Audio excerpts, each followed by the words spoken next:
Reed Hastings, Netflix CEO, talks about the difficulties of letting people go. Here's one trick that he used, and I'll share some tricks that I use to make it a lot better. And when I was first a CEO, I'd never managed anyone, so I'd never written a review for anyone or anything, and because I was an individual engineer, and so I found a lot of those communication things difficult, and in particular, I couldn't possibly fire someone. It felt so cruel, it felt inhuman, and I just, it's like breaking up with a girlfriend or boyfriend or something, but worse, and so it felt awful because it was selfish, and so it took me probably 3 years before I came to a view that I had, and the rest of the company was depending on me to do the right thing, and that it wasn't about me being selfish and pushing the person out. It was about me protecting the company. And once I could neutralize the value scales that way, I could comfortably say to someone, I'm sorry for this, but I think it's best for the company if we end your employment. Yeah, so I had the exact same problem in my first company that I did, was letting go people, especially who are early on. And the thing about, and a lot of people who have scaled companies will have seen this, the person who starts at the beginning is not necessarily the person who is going to be successful in the middle stage of the company or in the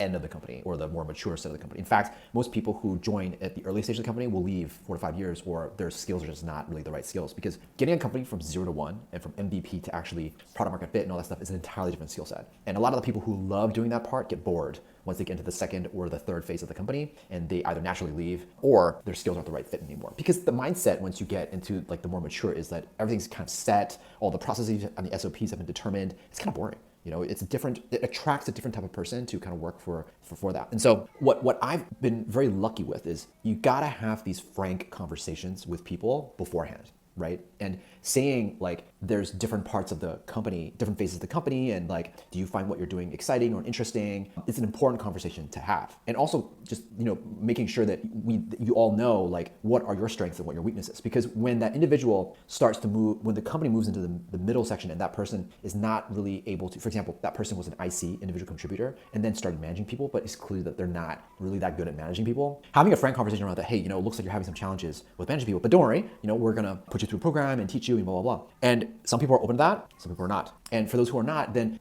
at least you kind of give it a shot, and he or she knows himself that maybe this isn't the right fit. And so the conversation, you can basically like kind of steer and point the conversation to that endpoint automatically without saying the words, hey, I don't think, the company's you're not the right fit for the company anymore, which is what you don't want to say to people, but instead you lay it all out and let the results sort of point in that direction, but also have this conversation and saying, it looks like, managing other people is not something that you're really good at. Do you agree? And then we kind of have the conversation from there. That's what I found was most helpful, and makes it easier when it comes to letting go of people, because it's like, oh, we both know what's up.